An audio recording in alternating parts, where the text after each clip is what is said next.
we have Aedie Dickinson. Hi, Aedie. Hi, How are you? I'm super good, thank you. Are you nervous? A little bit. Okay, well, don't be. So I'm annoyed and nervous because when I show up, your background and setting, it looks like you work for like ABC or something like that. It looks all perfect and your mic works perfect. And then we get in, and the same thing I had with Dave, I have mic problems. So I'm using my poor little computer mic. Well, you have a fancy boom mic I can see right there. Yeah, live with a techie and be a perfectionist, and this is what you end up with. Okay, sweet. So, um, the goal of, I guess, why I interviewed Dave and why I'm interviewing you is because I'm working on this project to get people to know a little bit about what's behind the scenes of Pro Dog. So we have a lot of our social media stuff that goes out, but no one really knew kind of anything about Dave or his past. And to this point, no one knows anything about you. I am. But why are you relevant, and why do I have you here? Where do you fit in? Yes. Well, I am Aedie Dickinson, and I am here and I am relevant because I am the new owner of the first Pro Dog franchise, which will be Yeah. opening in the next, hopefully, couple of months, Mhm. ASAP. Yeah, sweet, sweet. Yeah, so yeah, we'll get into kind of the nuts and bolts of all that because you have owned business previously, you have been in the dog industry previously, and so Mhm. you do know, I think, quite a few of what goes on into that. But I'd be very curious to see how this process has been a little bit different. But before we get to that, I kind of want to know what led you here. So you mentioned I don't know you. We've worked together, we've hung out, but I don't know you that well. Yeah. So you have mentioned when we were messing around, you were the one that we were running to in our Instagram reel that we were getting lost for. So you helped us with that. You Yes. appear to have a film background, or Mhm. what's sort of, I guess, from your first job to where we're at now. I know. Well, yes, I have a film background. I used to work in film and television. I studied film and television in university, both here in Australia and in the States. And I have a Oh, I didn't bachelor's. know that. Where'd you go Yeah, to school in the States? Arizona State University. Oh, sweet. Yeah, Sun Devils, go Sun Devils. yeah, go Sun Devils. So I spent a year there, but I did the majority of my bachelor's degree in Perth at Edith Cowan University, which is attached to Whopper.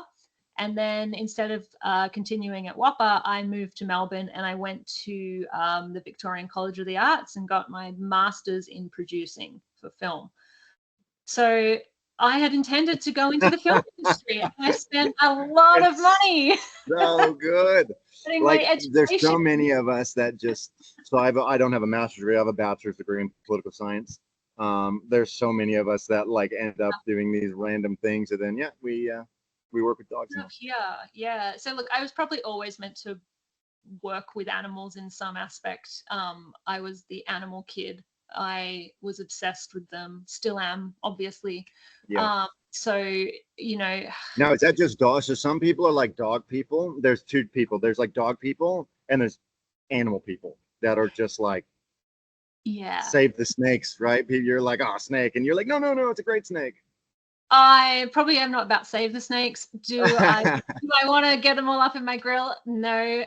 You can sort of stay over there, but I have a deep respect for you. Yeah, definitely a dog person and some other critters as well. Not like big horses and things like that, but I've Yeah. always had rabbits, guinea pigs, chickens, cats. So I think at the moment I have got obviously my dog with another one very soon to join family, a cat, 4 chickens, 4 rabbits. Actually, yeah, 5 rabbits. Sorry, I got another one now. A huge aquarium of fish and an axolotl. That's my current count, and that's probably the least animals that I've had in quite some time. So Okay. yeah, it was probably always destined to be. But yeah, I loved film, so that's where I went in high school. I went, I'm gonna work in film, and I studied it, loved it, worked in it for quite a number of years after I got to Melbourne, and but was like always straddling this world between working in film, where I was an assistant director. So lots of organizing and administration and very, very long days and jumping from job Yeah. to job to job. And I've then even had a couple mates that have done like extras work, and it's just like, yeah, you just sit around and you sit. I'm sure you weren't sitting around, but like 12-hour days. I Just was telling all consistent. those people to sit down and, just wait Shut until up. we need you. You're not the movie star here. Shut up. Yeah, exactly. Go read a book. But But you're talking like 12 and 14-hour days on set and stuff like that. I would easily do a 14-hour day on set, then travel like between home and work. And I do that 5 days a week, spend the weekend trying to become a human again, and then do it all over. So I loved it. I thrived in it. It was really a lot of fun. But I had always straddled this world of animals and dogs in particular, through a family member who had a pet business, which was mainly retail and grooming. But when I wasn't working in film, I was helping out there just to keep things going, because the film industry is kind of tumultuous. It's up and down, and projects are long or short, or they're here. I traveled so much when I was working in the film industry. More of my jobs were outside of Melbourne than in Melbourne. And that was a lot on life balance. And then as my last dog got older, she needed a lot of support. And so I was really focused on her, and helping her through her senior years. And the animal industry was much more friendly to that. Don't get me wrong. She came to a few jobs. She sat under my desk. Yeah. But, she was almost 19 when she passed away, and she had some cognitive disorder, and she had a back injury, which made it hard. So the last couple of years of her life were very much, I was very much a carer to her, until we decided that the quality of life was no longer there for her. But that meant that I spent a lot more time in Pet World and got a lot more interested in different aspects of it. And I always wanted to do a different thing. Like I was working in, it was mainly retail and grooming. I loved it, but it wasn't really me. I really had always had this interest in behavior, and I was like, I want to try and get a little bit more into the minds of dogs. So I went and got my certification, my NDTF, while that was probably, I don't know how many years ago that was now, but while I was straddling these two worlds. And then I was dabbling and working as, training with other people and still straddling all these jobs. And then in the end, COVID hit and the business I was working at shut down. And I decided that I was an insane person. And open a business during COVID. Business. So I basically sprungboard off of their business that I worked for. They had a lot of clients that were then looking for somewhere to go. And I opened my business in a similar area, offering, again, grooming services, but instead of focusing on retail, we were now doggy daycare. So, yeah. And then you've grown dog daycare, you've grown your skill set, you've done training on the side. So it's funny how that, I didn't do that. I didn't open a business in the middle of COVID. That's probably COVID. It was not what I would have planned on doing. But I think like dog training for some of us has this funny thing where once it gets to you, it's like, I'm going to do this. Right. Yeah. And it's just, and it's calling, and so that's cool. That's a roundabout way to get there for sure. And so what was opening? What did that look like, especially during COVID? Because opening a daycare, as we'll get into and stuff like this, as we talk about you going through the product franchise. But there is, for people that think daycare is, you open up a business and you open the doors and you get to hang out with dogs all day, and it's pretty like the best job ever. Newsflash, there's a lot more in it than that, right? And it's the best job ever, but it's not an easy job by any means. That's right. So how did that, especially during COVID, talk to us about like what that looked like when you started opening up your first kind of brick and mortar place? Yeah, it was super interesting because obviously COVID threw a huge spanner in the And you hadn't works. had any ownership of business experience outside the family stuff that. Not owning, but I was doing a fair bit of management. So there was Sure. definitely aspects that I hadn't been involved in, but my family's always had businesses. So it's always sort of been in my like realm of Yep. knowledge. So there was stuff I definitely had to learn, and it was a very steep learning curve, but I had been doing a lot of management in family businesses for several years. So I was pretty comfortable with it. But COVID obviously threw a huge spanner in the works because when I was like, yep, I'm going to take out this lease and I'm going to start this business, it was right at the beginning. Like we had no concept of what it was going to look like Yeah, anywhere. gotcha. Okay, so you're Let alone probably in at Melbourne. beginning of Feb 2020, probably then. Is that Yeah, I like this think that, time maybe 5 years ago, huh? yeah, it would have been a good 5 years ago that this all started. And because of that, I was doing it all off my own back. I didn't have any business loans. I was using my own money. I was trying to get it started. And then COVID had us shut down for a really good majority Yeah. of like probably the first 12 to 18 months.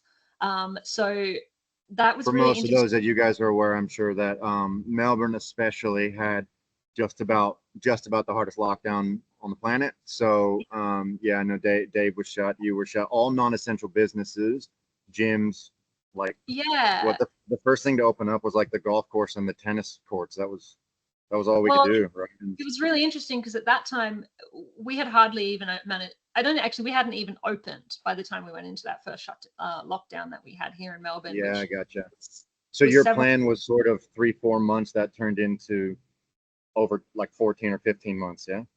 Yeah, pretty much. So we went to open. Well, we went to start setting up, and we were in the depth of the first lockdown. So it was a little bit of a blessing because it allowed us the time to get things set up, but it was also really hard because nothing was operating. So Yeah. being in, we were obviously, daycare was considered a non-essential service, but because a part of the business is also grooming, that became a really interesting question because it was definitely coming into talking about animal welfare and the welfare Yeah, of our. sure, sure.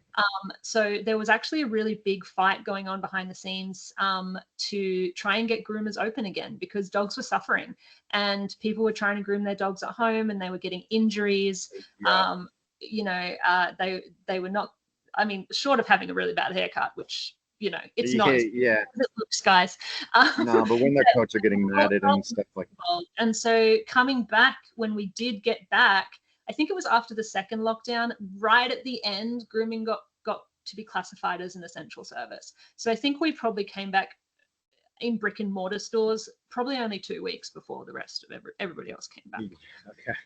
So it wasn't that big of a difference, but we were seeing dogs coming through that we usually have on really good schedules, get their dogs groomed, always in really nice condition, great welfare, all this kind of stuff, who were just sheep essentially that had to be sheared. And that's Yeah. the Yeah. nature of having a dog if you don't maintain it. And because of the area that we're in, lots and lots of clipping dogs, right? Lots of poodles and poodle crosses Yeah. and Maltesers and all those dogs that have long coats that need a lot of maintenance. So it changed the plan in terms of how we were opening because we basically spent the next year or 6 to 12 months trying to catch up and get all of these dogs back on track.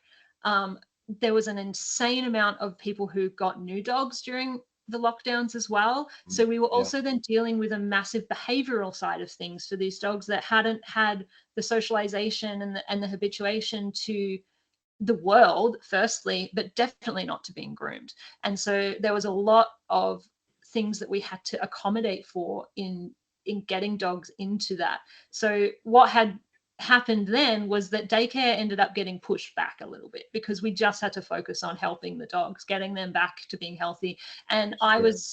was so heavily like having to be hands-on and being a part of that because so many dogs and not enough groomers. Prior to this, I was like, oh yeah, I can kind of groom a dog.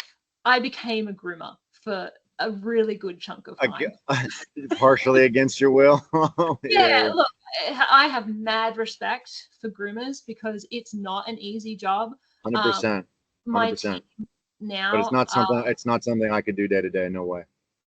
it's definitely something that if you don't know the reality of it, you don't understand it.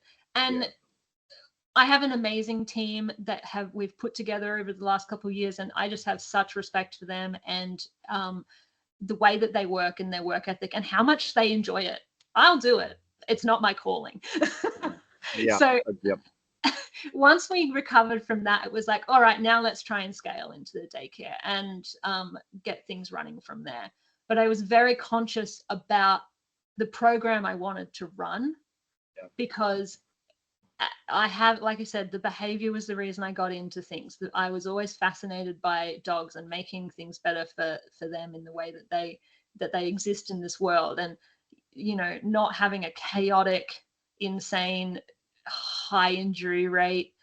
Yeah. Like Insurance claims get madness. expensive, right? Yeah, yeah. Yeah, So talk to me about that, because I knew that you were always, you were Aedie and Camberwell for probably what 2 years before we met. Like I knew you, you knew me, but we didn't meet for 2 years because yeah, you were working like under with Dave as in a mentorship kind of role. So yeah. how did that come to be, and sort of how did you find him? What does that look like? Because yeah, he's a serious dude when it comes to, He's dude, yeah. he runs a great program. He runs a tight program, and he has high expectations, right? So how did Yeah. that whole come to be?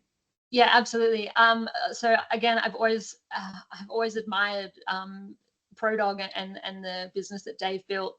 And so when I was looking to create something, I went, I want to do that. I don't want to do what all the other daycares are doing. Mm-hmm. Really, really hard.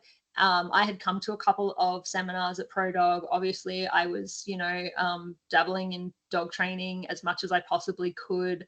I had my certification. I was doing classes, puppy Yeah. schools, all that kind of stuff. And I just went, I've admired these guys for a really long time. I've come to seminars. I've seen how things go. And then I approached Dave and basically entered into a mentorship program with him. And he essentially helped me build my business, the daycare program in my business from scratch to get it up to running as it's probably very similar to what ProDog runs as in that respect. Obviously, there's some differences because it's a different business, Yeah, it's of a course. different area. I'm not Dave, in Yeah, case you yeah, can't. that's right.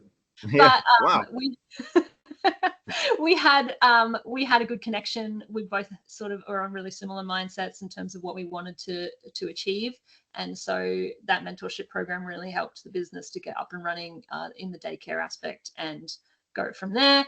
And then we also started running our own puppy schools as well, so Yeah. that was really great. We talked about it in his interview that he was saying, like, one of the things he said in his interview, he was like, "Oh, I was a bit lazy as a kid," and I was like, excuse me, because that's not the dude I work for now, right? So as much of a, and I mean that, and I'm joking, but I mean that in like the most admirable way. Like his engine is something to behold, and he is, I think is that skilled of creating a professional environment and working the business side of it as he is with the animals, which is pretty rare, because usually I think most people split one way or the other. They're like, oh, I'd love to do the animal stuff, but I hate the business side, or people want to do the business side, but you train the animals type thing. So he's kind of a rare combination of that can do both.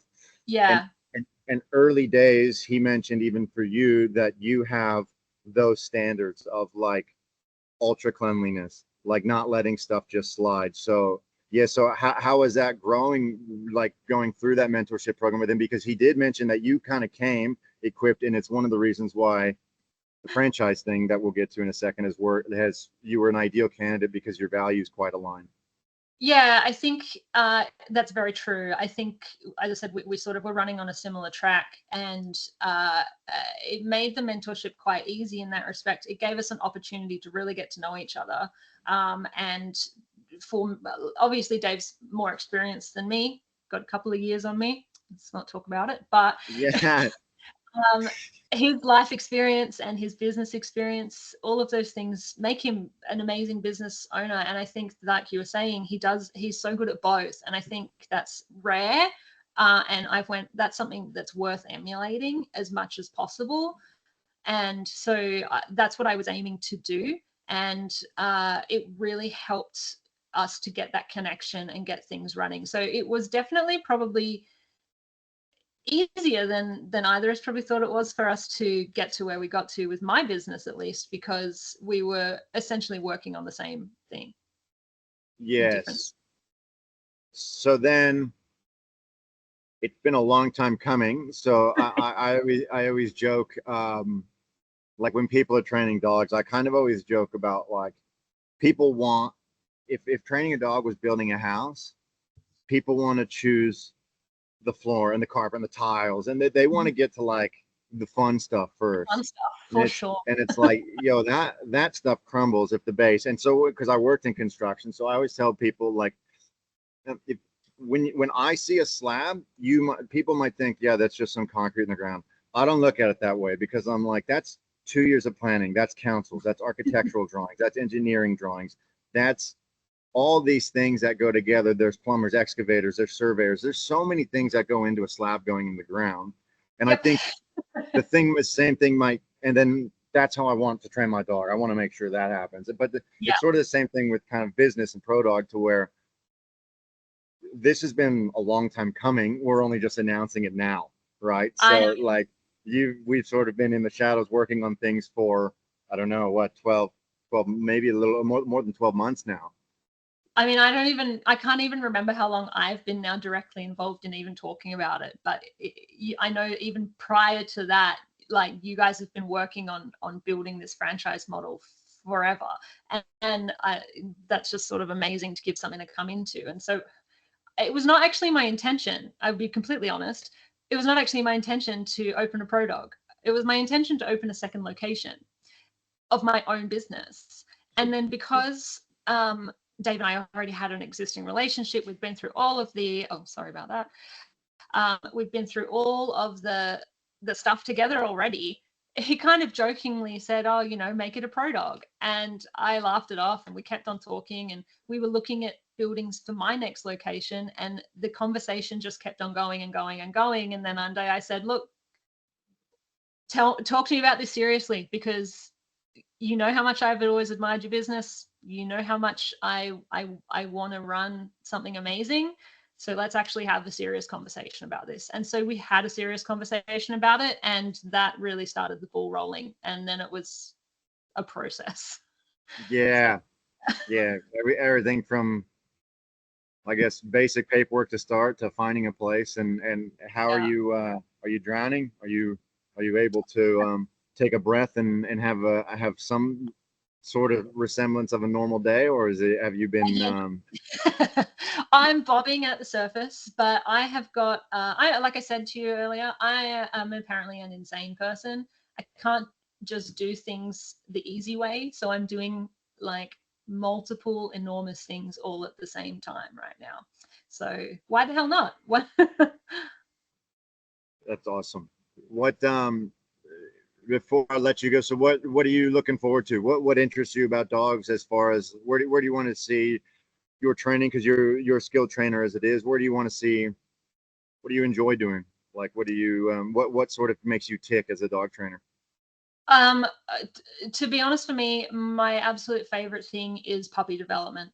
I love puppies. I love the idea of getting in at the ground floor and setting them up to be amazing from the get-go, and giving them the best start in life they possibly can, and getting clients on board with the best possible. I'm so sorry. Do we want to start this bit again? It's not my computer. No, that's fine. I can see it bobbing around.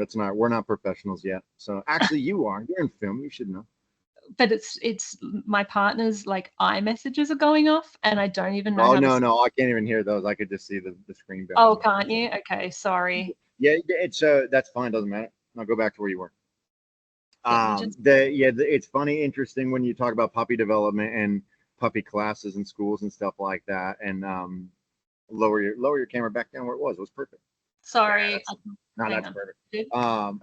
Like puppy development and training puppies and stuff. Like there's sort of there's quite a backwards mindset compared to how we do. Like we see a lot of the like how the paradigm of what raising a puppy is, and we're kind of like, it's gonna give you some problems. So I think having that conversation and getting people on your side can be a challenge, but also when people see it, it's like, oh, that's amazing.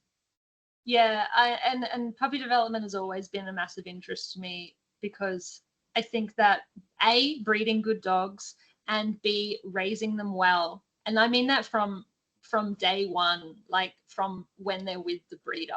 I am in the process at the moment of raising a litter of puppies. I've got 6-week-old puppies asleep in the other room right now.